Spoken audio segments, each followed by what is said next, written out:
Bonsoir à tous. Aujourd'hui, nouvel enseignement qui concernera la prise de Jéricho dans le livre de Josué. Je vais lire ça tout de suite et on va débuter. C'est un enseignement qui n'est pas préparé. Je vais laisser l'Éternel me guider dans cet enseignement. J'avais à cœur de le faire en ouvrant ce livre. Donc, je prends tout de suite. C'est Josué chapitre... Je vais prendre le chapitre 5 au verset 13. Je lis au nom du Seigneur.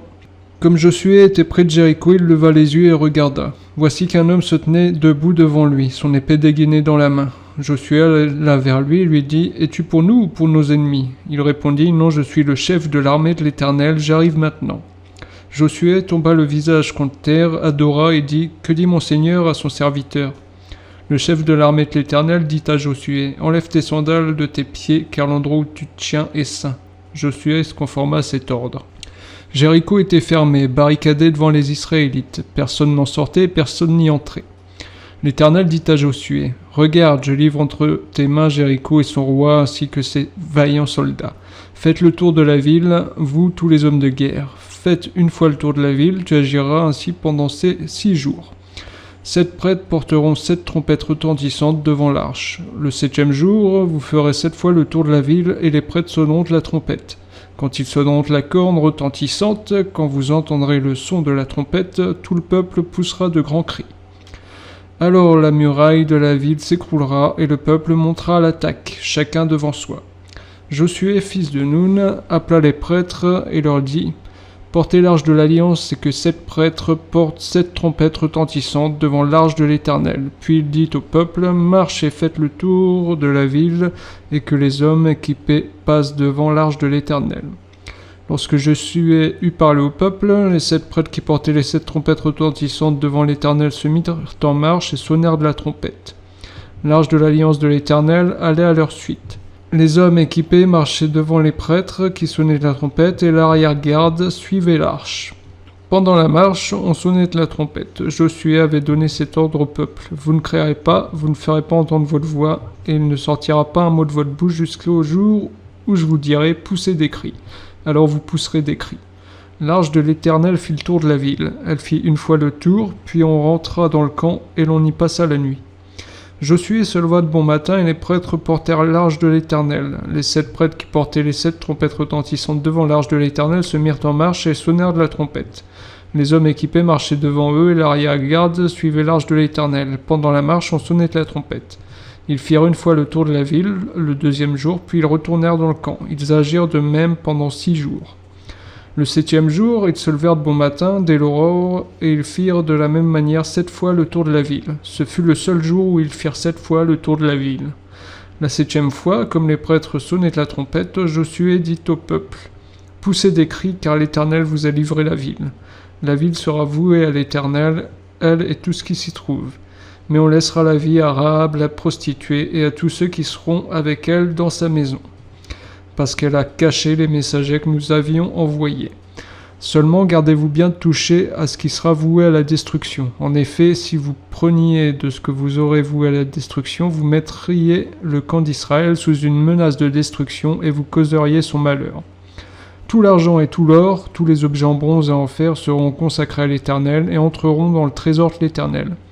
Le peuple poussa des cris, les prêtres sonnèrent de la trompette. Lorsque le peuple entendit le son de la trompette, il poussa de grands cris, la muraille s'écroula. Le peuple monta dans la ville, chacun devant soi. Ils s'emparèrent de la ville et vouèrent à la destruction en le passant en fil de l'épée tout ce qui s'y trouvait, hommes et femmes, enfants et vieillards, jusqu'aux bœufs, aux brebis et aux ânes.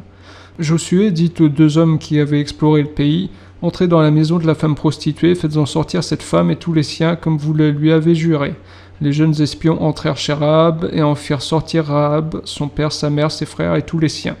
Ils firent sortir tous les membres de sa famille et les installèrent en lieu sûr, à l'extérieur du camp d'Israël. Ils brûlèrent la ville et tout ce qui s'y trouvait. Toutefois, ils mirent dans le trésor de la maison de l'Éternel l'argent, l'or et tous les objets en bronze et en fer. Josué laissa la vie à Rahab la prostituée, à sa famille et à tous les siens. Elle a habité au milieu d'Israël jusqu'à aujourd'hui, parce qu'elle avait caché les messagers que Josué avait envoyés pour explorer Jéricho. Ce fut alors que Josué jura « Maudit soit devant l'Éternel l'homme qui se lèvera pour reconstruire cette ville de Jéricho. Il en jettera les fondations au prix de son fils aîné, et il en posera les portes au prix de son plus jeune fils. L'Éternel fut avec Josué, et l'on parla de lui dans tout le pays. Alors, ici, on voit donc que les Israélites arrivent vers Canaan. Ils viennent de passer le Jourdain, et ils arrivent auprès de Jéricho. Et c'est la première ville, enfin, après avoir passé le Jourdain, c'est la première ville auquel les Israélites s'attaquent afin de prendre possession du pays promis. Car il faut savoir que le pays de Canaan, qui est le pays promis par l'Éternel aux Israélites, est aux mains des ennemis pour le moment, et Israël doit combattre pour prendre possession du pays que l'Éternel lui a promis, lui donner. D'accord ? La première ville après le passage du Jourdain que rencontre Israël, c'est donc Jéricho. Oh, il est dit Jéricho. Jéricho était fermé, barricadé devant les Israélites. Il faut savoir qu'avant d'arriver à Jéricho, Josué avait envoyé 2 espions explorer la ville, et Rahab, la prostituée qui se trouvait à l'intérieur de la ville, a accueilli ces 2 espions et les a cachés des ennemis qui se trouvaient dans Jéricho. Ce qui a valu à Rahab la prostituée d'avoir la vie sauve lorsque Josué et ses combattants viennent pour prendre la ville, contrairement au reste de la ville qui sera vouée à la destruction. Alors, comme je vous ai dit, il est écrit que Jéricho était fermé, barricadé devant les Israélites. Et Rahab, la prostituée, est enfermée dans Jéricho. Or, si on lit les Écritures, Paul, il me semble que c'est Paul, nous dit que les non-juifs et les juifs sont tous sous la loi. D'accord ? Parce que bien que n'ayant pas reçu la loi, les non-juifs ont la loi écrite dans leur cœur. Donc, juifs et non-juifs sont tous sous la malédiction, parce qu'il est écrit « Quiconque est sous la loi est sous la malédiction ». D'accord ? Car l'être humain, la chair ayant été vendue au péché lors de la transgression d'Adam, ce péché qui est le diable et Satan poussant donc l'être humain à transgresser sans cesse la loi de Dieu, l'homme, depuis la transgression d'Adam, est donc incapable de remplir par lui-même les conditions que Dieu a fixées pour rentrer au ciel, au royaume des cieux. D'accord ? C'est impossible pour l'homme car il est prisonnier du péché, il est prisonnier du malin. D'accord ? Comme le dit, il me semble que c'est l'apôtre Jean qui nous dit « Nous savons que nous sommes de Dieu et que le monde entier est sous la puissance du malin. » Donc, juifs et non-juifs sont sous la loi. Et quiconque est sous la loi est sous la malédiction. C'est pourquoi lorsque Jésus vient, il est la parole faite chair, il est la loi faite chair. Pourquoi je dis qu'il est la loi faite chair ? Parce que si on lit Colossiens chapitre 2, je vais prendre au verset 13. « Vous qui étiez morts en raison de vos fautes et de l'incirconcision de votre corps, il vous a rendu à la vie avec lui. Il nous a pardonné toutes nos fautes, il a effacé l'acte rédigé contre nous qui nous condamnait par ses prescriptions, et il l'a annulé en le clouant à la croix. » Donc là, Paul nous dit que Christ a effacé l'acte rédigé contre nous qui nous condamnait par ses prescriptions. C'est donc la loi, et il dit « il l'a annulé en le clouant à la croix ». Donc Jésus-Christ qui est cloué à la croix, c'est la loi qui est clouée à la croix. D'accord ? Jusque-là, vous me suivez ? Le fait que Rahab la prostituée soit dans Jéricho et que Jéricho est fermé, barricadé devant les Israélites, ça représente tous les juifs et non-juifs étant enfermés, barricadés, emprisonnés sous la loi. D'accord ? Il faut donc que Dieu vienne délivrer tous ceux qui sont emprisonnés sous la loi et qui sont donc sous la malédiction. Tous ceux qui sont dans Jéricho.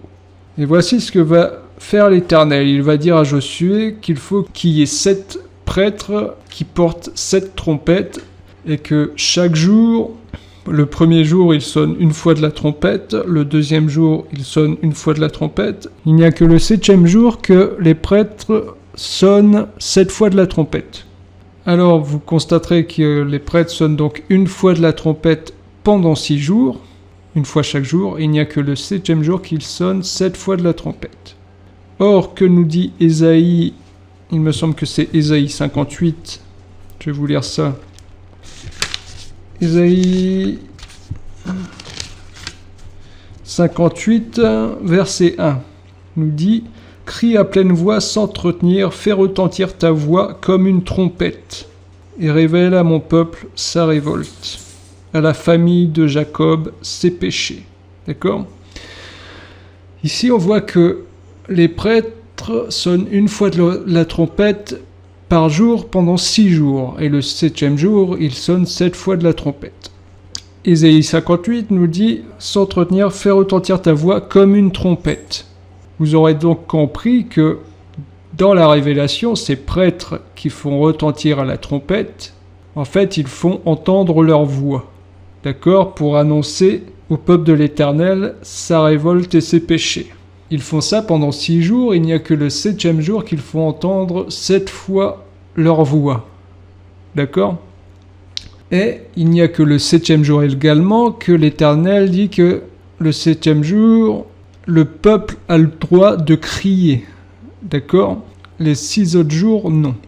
Alors, quels sont ces prêtres dans la révélation qui sonnent de la trompette et font entendre leur voix afin que ceux qui étaient dans Jéricho, emprisonnés, barricadés sous la malédiction de la loi, puissent être délivrés ?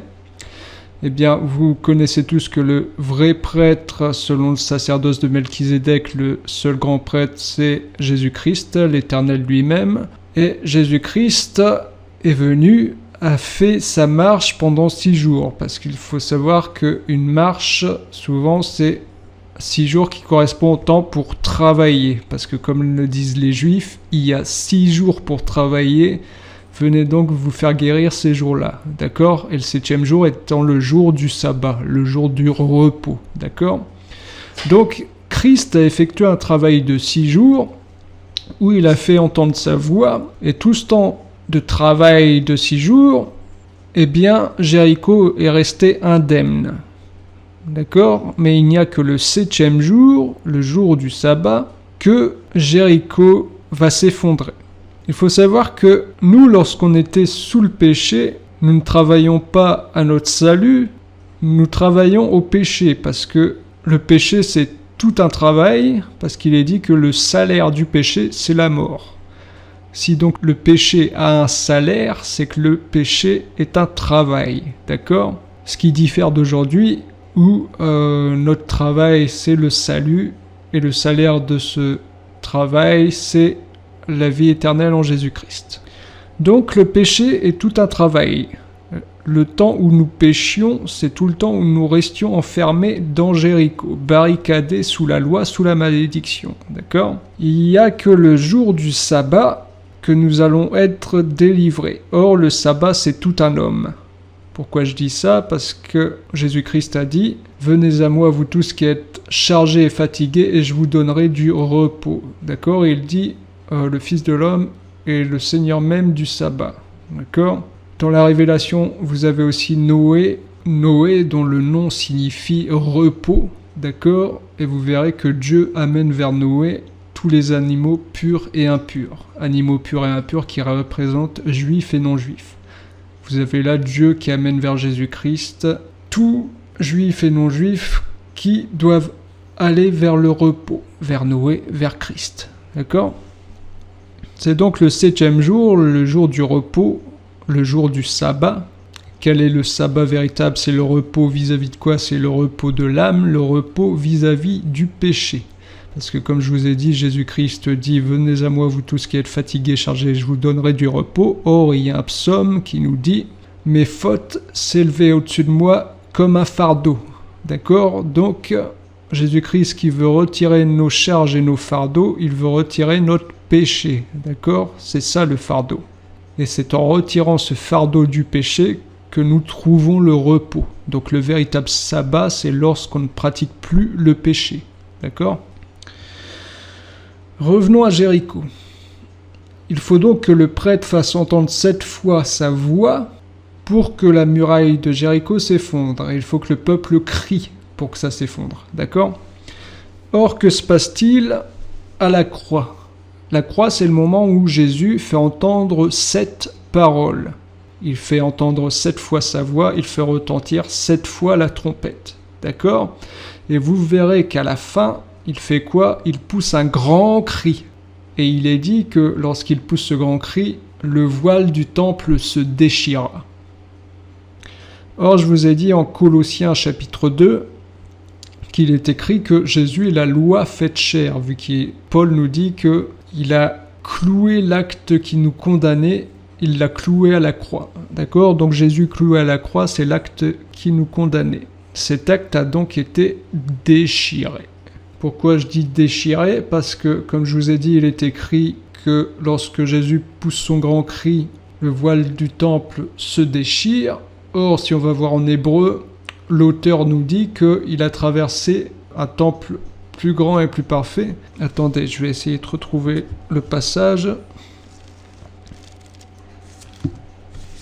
C'est Hébreu. Voilà, c'est Hébreu chapitre 9, verset 11. Quant à Christ, il est venu comme grand prêtre des biens à venir. Il a traversé le tabernacle plus grand et plus parfait qui n'est pas construit par la main de l'homme, c'est-à-dire qui n'appartient pas à cette création. Et il est entré une fois pour toutes dans le lieu très saint, non pas avec le sang de bouc et de jeunes taureaux, mais avec son propre sang. Il nous a ainsi obtenu un rachat éternel. Chapitre 12, verset 20. Cette route nouvelle et vivante, il l'a inaugurée pour nous au travers du voile, c'est-à-dire de son propre corps.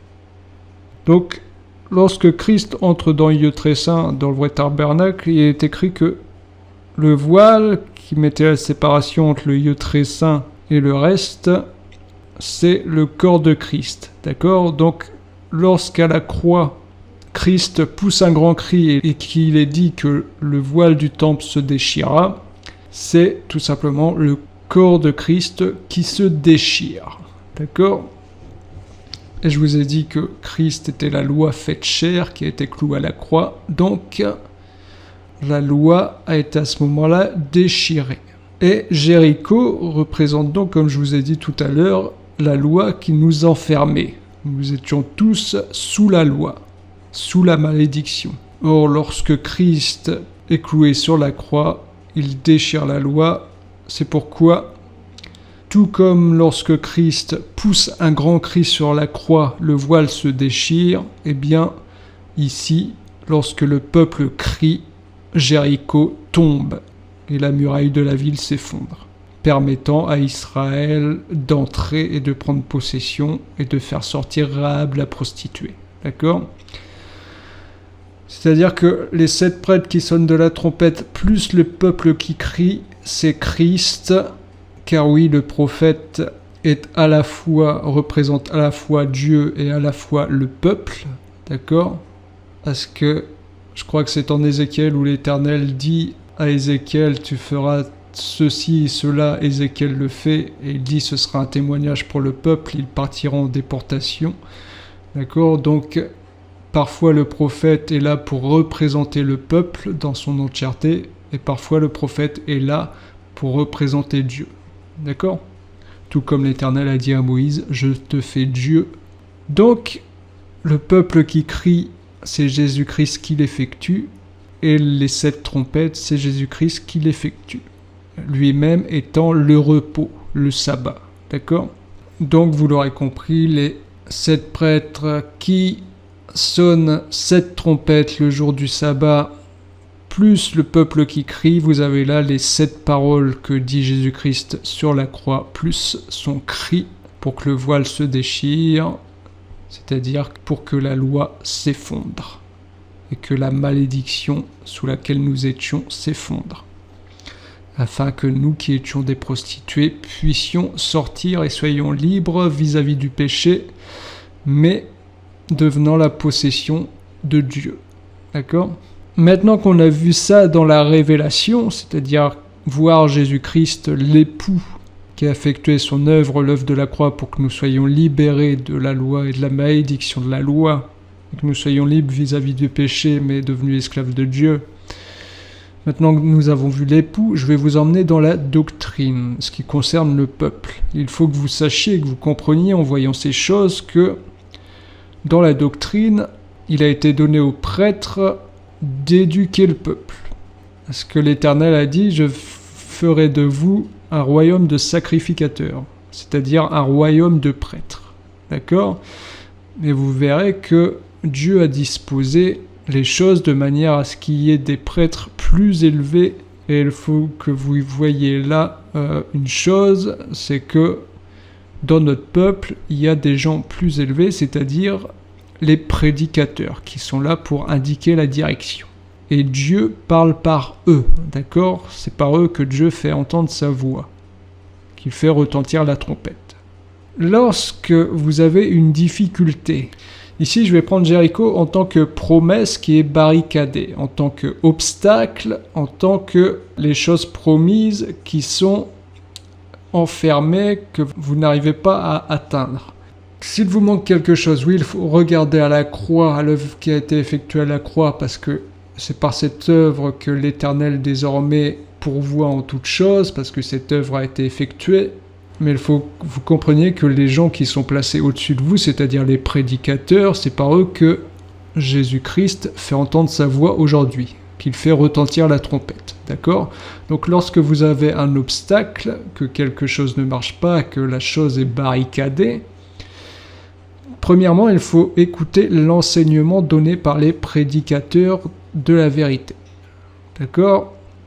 Mais il ne faut pas s'arrêter là. Lorsque vous avez entendu la trompette sonner, il faut que vous, qui êtes le peuple, vous poussiez de grands cris.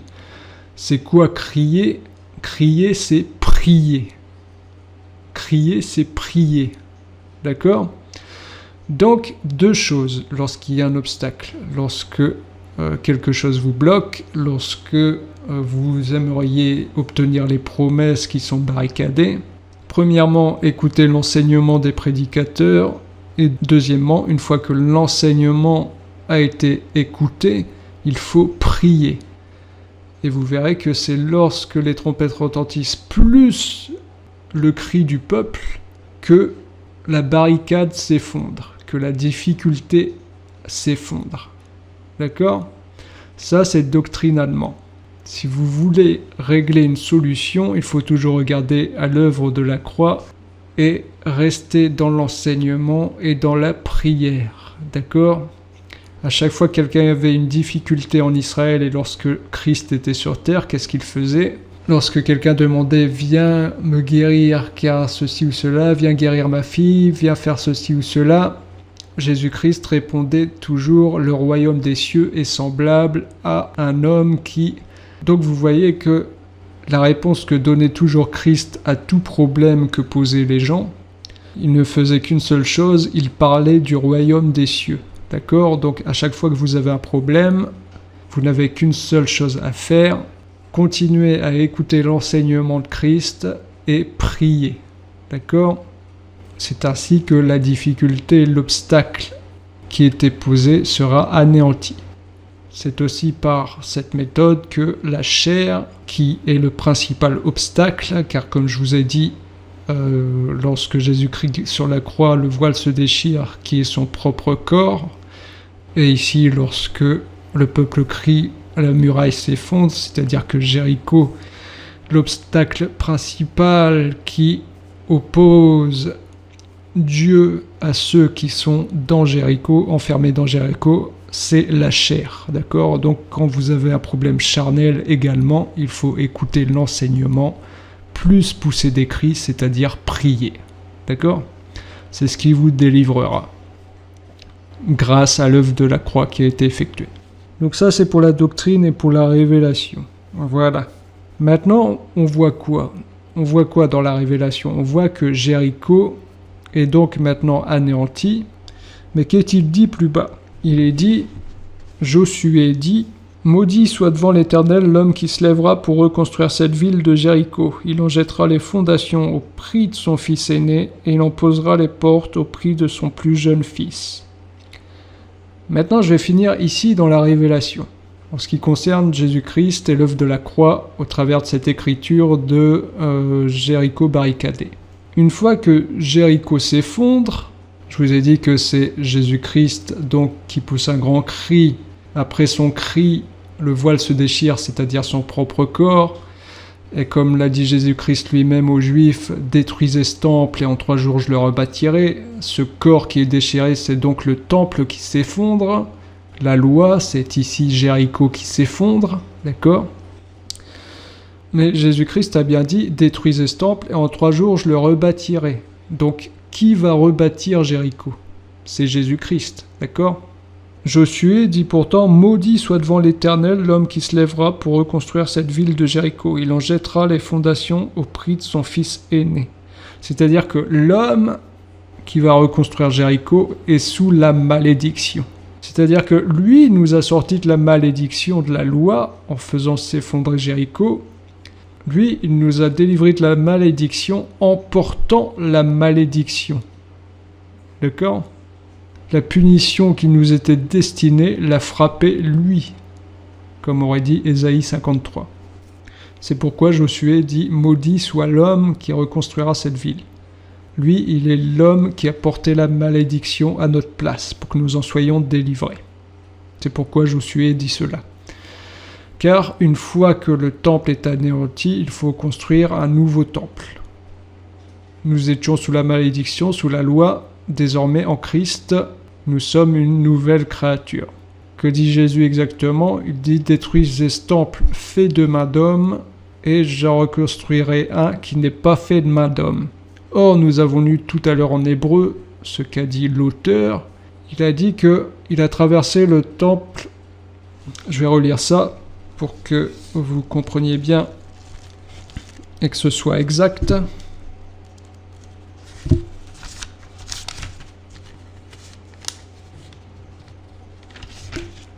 Donc Hébreux chapitre 9 verset 11, « Quant à Christ, il est venu comme grand prêtre des bienvenus, il a traversé le tabernacle plus grand et plus parfait qui n'est pas construit par la main de l'homme, c'est-à-dire qui n'appartient pas à cette création. » Donc quand on dit qu'il n'est pas fait de main d'homme, ça veut dire que ça n'appartient pas à la création terrestre. Parce qu'il y a 2 types de création. Il y a la création terrestre et la création céleste, la création visible et la création invisible. Quand on dit qu'il n'est pas fait de main d'homme, ça veut dire dans la Bible qu'il n'appartient pas à la création terrestre. Donc lorsque Jésus-Christ disait aux Juifs « Détruisez ce temple qui est fait de main d'homme », c'est-à-dire ce temple terrestre, son corps terrestre, il faut qu'il soit détruit pour que Jésus-Christ en reconstruise un qui n'est pas fait de main d'homme, c'est-à-dire un temple céleste, c'est-à-dire un temple en esprit. D'accord? Donc lorsque Jésus-Christ dit aux Juifs « Détruisez ce temple fait de main d'homme et j'en reconstruirai un qui n'est pas fait de main d'homme », il dit simplement « Détruisez mon corps terrestre et je reconstruirai un corps en esprit. » D'accord? C'est simplement ça. C'est pourquoi il est très important de comprendre le langage des paraboles que Dieu utilise, car les paraboles sont des énigmes, mais il nous faut la révélation de l'énigme pour avoir tout ce qui nous est promis, car lorsqu'on a la réponse à l'énigme, comme à l'énigme de Samson, on va voir ça en Juge, c'est lorsqu'on a la réponse à l'énigme qu'on a le droit à la récompense. Voici ce que dit Samson en Juge chapitre 14, verset 11. « Dès qu'on le vit, on invita 30 compagnons qui restèrent avec lui. Samson leur dit « Je vais vous proposer une énigme. Si vous réussissez à m'en donner l'explication au cours des 7 jours du festin, si vous la découvrez, je vous donnerai 30 chemises et 30 vêtements de rechange.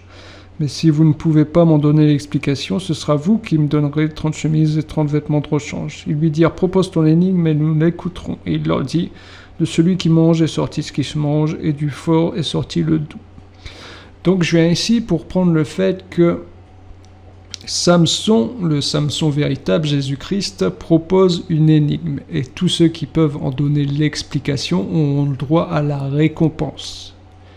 D'accord? Or, l'Éternel dit, il me semble que c'est à Ézéchiel, il dit, je vais essayer de retrouver l'écriture, si je ne la retrouve pas, je vous le dis à l'oral.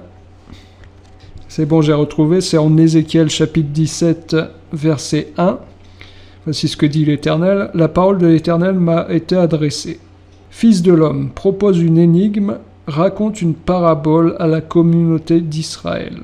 Tu annonceras, voici ce que dit le Seigneur l'Éternel. Donc ici, on voit que énigme est égal à paraboles. D'accord? Or, l'Éternel dit en Osée chapitre 12, verset 10, « J'ai parlé aux prophètes par des paraboles. » D'accord? Donc, tout ce qui est écrit dans la Bible, ce sont des paraboles et il nous en faut l'explication.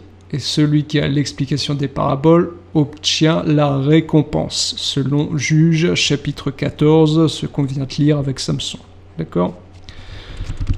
C'est pourquoi, si vous voulez obtenir les récompenses, si vous voulez être délivré de la chair et pour toute chose, il faut regarder à l'œuvre qui a été effectuée où Christ a anéanti la chair et il faut écouter l'enseignement qui donne l'explication des Écritures, c'est-à-dire l'explication des paraboles données par Dieu pour avoir le droit aux récompenses. C'est très simple. Donc, si vous avez des soucis au niveau de la chair ou des soucis de tout type, il faut que vous gardiez les regards fixés sur Dieu, sur son enseignement et sur la prière. Parce que, je le répète, les prêtres font entendre la trompette, c'est-à-dire il faut entendre leur voix. Ça, ce sont les prédicateurs qui vous enseignent. Mais il faut que le peuple crie pour que la muraille s'effondre. Donc, il ne faut pas se contenter d'écouter l'enseignement, il faut le mettre en pratique et il faut crier, c'est-à-dire prier. D'accord? C'est là que les difficultés vont passer. Et surtout, dans toute difficulté, gardez bien à l'esprit que c'est Dieu qui dirige absolument tout de A à Z. D'accord? Rien ne se fait sans que Dieu ait donné son accord. Donc, si c'est Dieu qui met une épreuve, sachez bien que cette épreuve peut s'arrêter du jour au lendemain.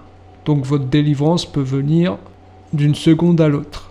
Dieu décide. C'est pourquoi remettez-vous-en en toute chose à lui, gardez confiance, car de toute façon, que ce soit des pensées qui surgissent dans le cœur des uns ou des autres, ou bien des événements qui se passent, c'est lui qui décide de tout.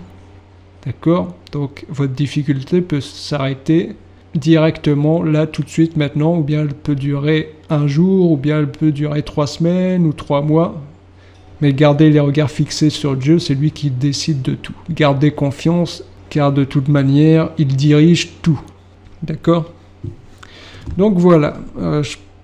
Ah oui, on va finir sur Jéricho. J'avais dit donc que Josué dit « Maudit soit l'homme qui va reconstruire Jéricho ». Et il est dit, je finirai là-dessus. C'était en Josué... Attendez. C'était en Josué chapitre 6, donc... au verset 26, « Ce fut alors que Josué jura, maudit soit devant l'Éternel l'homme qui se lèvera pour reconstruire cette ville de Jéricho. Il en jettera les fondations au prix de son fils aîné, et il en posera les portes au prix de son plus jeune fils. » Or, qui est le fils aîné? Il est dit de Jésus-Christ qu'il est le premier-né d'un grand nombre de frères, et lorsqu'on regarde David, qui est l'image de Christ, il est le plus jeune, d'accord? Jésus-Christ est l'aîné, le fils aîné et le fils plus jeune. Il est le premier et il est le dernier, d'accord? Et c'est au prix de ce fils-là qu'est reconstruit Jéricho, avec de nouvelles fondations et de nouvelles portes. Quelles sont cette nouvelle fondation? C'est la foi en Christ, d'accord? C'est, comme dirait, je crois que c'est Philippiens, les fondations, oui, j'ai déjà fait un audio sur les fondations, si vous voulez aller l'écouter, qui était assez complet, même s'il y a toujours des choses à dire.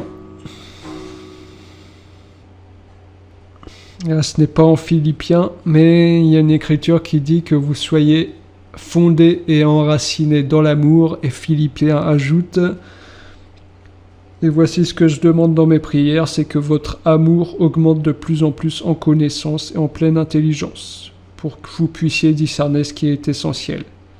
Donc, le fondement, c'est la foi en Christ, qui est la révélation, d'accord, des Écritures.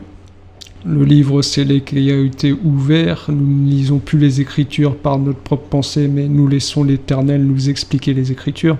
Et le fondement également qui est l'amour. Et cet amour doit augmenter en connaissance, en pleine intelligence, afin que nous discernions ce qui est essentiel. Nous devons marcher dans la vie de sanctification et de prière, dans l'amour véritable, l'amour pur et sans tache, d'accord ? Et cet amour doit toujours augmenter en douceur, en patience, en connaissance de Dieu, en pleine intelligence spirituelle, afin que nous puissions marcher et être parfaits devant notre Dieu, dans notre marche de sanctification, jusqu'à la perfection, jusqu'à l'enlèvement.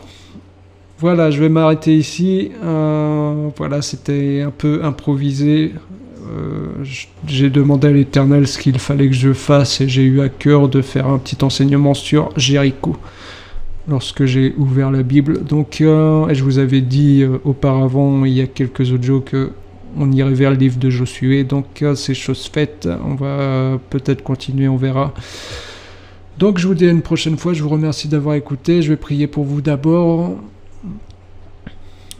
Alors je prie l'Éternel que vous soyez enracinés donc dans l'amour et que pour chaque difficulté vous continuez à écouter son enseignement, l'enseignement donné par les vrais prédicateurs de Dieu, et que vous priez après avoir écouté l'enseignement et que vous le mettiez en pratique afin que toute muraille s'effondre, afin que tout péché de la chair qui resterait puisse être évacué.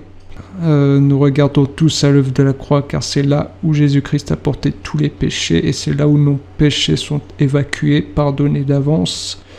Mais il faut demander le pardon. Je prie pour vous tous que vous soyez donc enracinés dans l'amour et que vous grandissiez en vraie connaissance et en intelligence spirituelle, afin que vous puissiez vous détacher du cordon qui vous lie à cette terre et que vous preniez plaisir à la parole de Dieu, à ce qui vient de l'Esprit, et que vous fixiez les regards sur l'enlèvement, sur la récompense à venir, et non sur les souffrances présentes qui sont pour beaucoup très présentes. Je prie pour vous que le Seigneur vous donne la paix qui surpasse toute connaissance, et qu'il vous donne de pouvoir aimer, car nous pouvons aimer seulement si l'Éternel nous donne de pouvoir aimer, car nous pouvons donner que ce que nous recevons de l'Éternel. Je vous remercie d'avoir écouté. Je prie l'Éternel qui vous assiste dans ce dont vous avez besoin, que pour ceux qui ne sont pas encore baptisés, qu'ils puissent trouver l'endroit parfait pour être baptisés par les vrais prédicateurs, que l'Éternel vous guide vers ceux qui donnent l'évangile véritable, que l'Éternel vous assiste en toutes choses et vous délivre de tout démon et de toute mauvaise affaire, de toute alliance spirituelle qui aurait été passée précédemment sans que vous le sachiez, de tout ce qui n'est pas bon et de toute chaîne que l'ennemi veut mettre sur vous, ou de tout piège qu'il prévoit sur vous, que l'Éternel vous en garde et vous en délivre, que l'Éternel préserve votre vie, que le péché reste couché à la porte et qu'il n'ait sur vous aucun pouvoir, que vous marchiez sur la puissance de l'ennemi et que l'ennemi n'ait aucun pouvoir sur vous. Que l'Éternel vous fasse grâce en toutes choses, d'abord spirituellement, pour que vous soyez bénis dans votre âme par toute bénédiction spirituelle, et puis que le reste vienne également.